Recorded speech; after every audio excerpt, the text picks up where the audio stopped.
pokud 1% lidí prostě přemýšlí a zabývá se nějakou kulturou, literaturou, beletrií, výtvarnem, to je jedno, tak jestli jdou na to přes tu latinu, řečtinu, starořečtinu, anebo jenom obecným zájmem k tomu, že se jim to líbí, jestli tomu mají vztah, protože jim to přijde jako příjemný, tak není důvod jako vést nějaký jakoby spor, protože problém je spíš ta drtivá většina lidí, kterým to je úplně lhostejné, že vůbec něco jako kultura existuje, protože většina lidí skutečně přijala to měřítko finance, majetek a hmotu. A to je klišé tohleto, já si vůbec nesouhlasím. To je prostě taky nesouhlasím.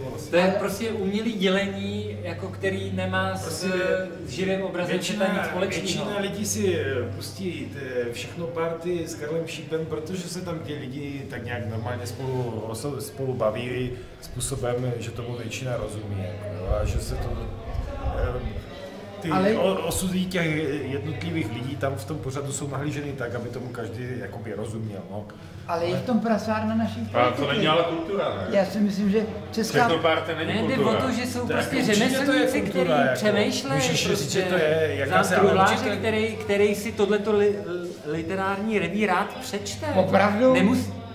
No ty jsi blbej, ty jsi znáš, jo? Ty jsi blbej. Ne, tak počkej.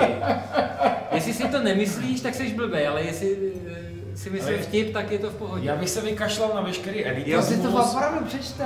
No jasně, ty jsi překvapený. A bude rád? No ty jsi... Nebo si bude říkat, no, tak jsem ztratil čas. No tak... Ne, přečte si to, když mu to dám. A bude rád? Ježíš, protože víš, kdo to je vyskočil, ty si myslíš, že jsi strašně dobrý jenom proto, že víš, kdo to je vyskočil?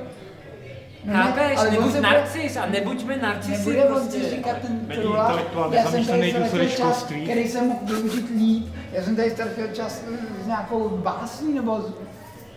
Nebude si to říkat? Ne, fakt si to nebude říkat. Ale vy obecně... Fakt si to nebude říkat a tohleto mi zavání prostě jako už nějakým fašizujícím způsobem vidění světa, jo? Tak asi jo, dobře.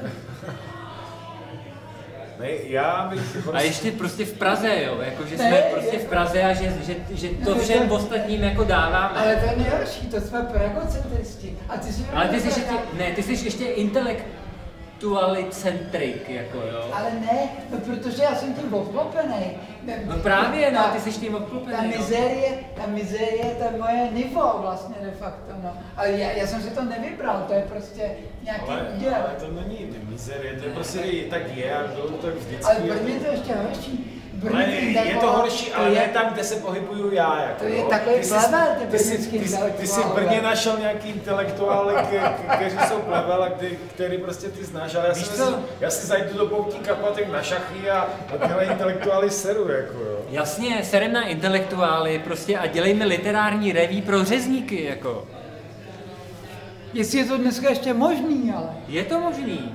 Ale... A já znám 10 řemeslníků, kteří si to literární reví přečtou prostě. A když ne celý, tak aspoň část. Dobře.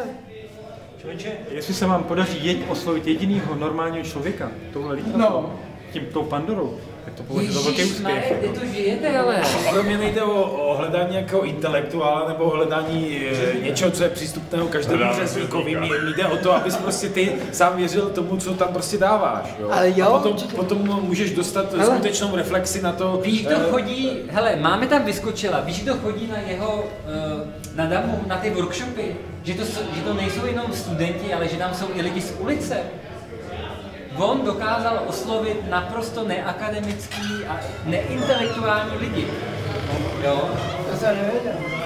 No, tak já jsem tam byl, fotil jsem to a vím to, jo, že to je to rozpřáhnutí. Že naposledy Milan Machovec v 90. letech dokázal oslovit neakademický publikum, ale dneska už to nevěděl. Serem na to jdeme do klubu. Ale teď to bys řekl někdy taky, jako. Tohle příští báseň. Tak píšou nám různí... Přečtí báseň a pak je píšou nám různí grafíci. Tak třeba...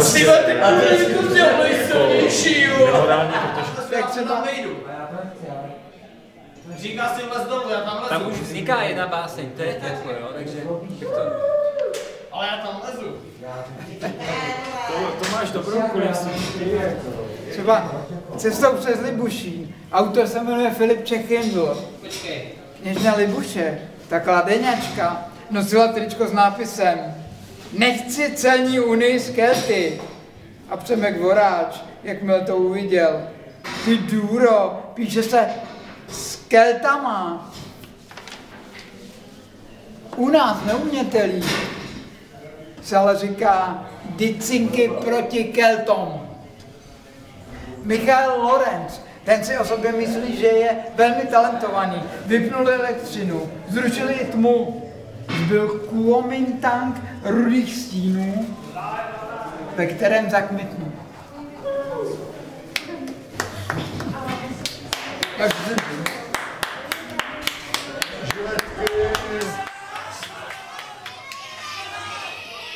Ty jsou vyvězení.